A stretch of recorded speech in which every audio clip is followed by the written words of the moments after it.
আমি মোহাম্মদ রিয়াজুল ইসলাম, অতিরিক্ত police super, Chuadanga হিসেবে কর্মরত আছি। আপনারা ইতোমধ্যে অবহিত হয়েছেন যে চুয়াডাঙ্গার আলমডাঙ্গা থানাধীন ভাঙবাড়িয়া গ্রামের খোয়াজ আলী শেখের কন্যা খালেদা আক্তার মুন্নি, 18 বছর বয়স। উনি গত 9 নভেম্বর বাড়ি থেকে শপিং করার উদ্দেশ্যে বাড়ি থেকে বের হন, এরপরে নিখোঁজ হন।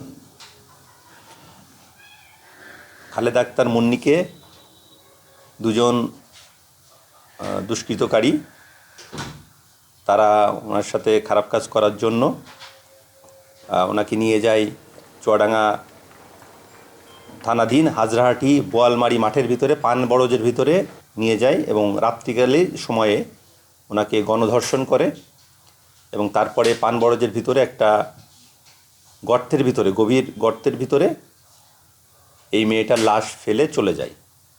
ওটা খুবই নির্জন জায়গা। আমি নিজে আমাদের পুলিশ সদস্যদের সহ আমি ভিজিট করেছি।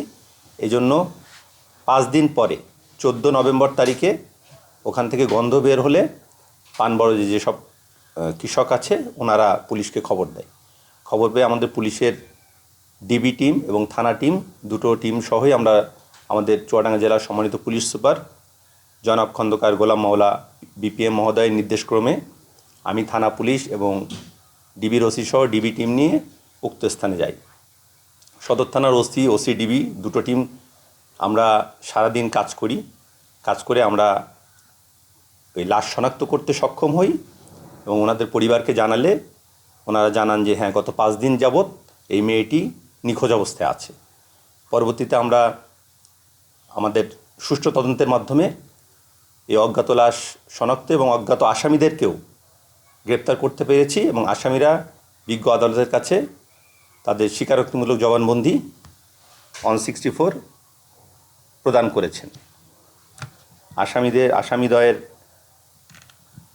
নাম হলো মোহাম্মদ মানিক আলী ওরফে মানিক মুন্সি, 22 বছর বয়স।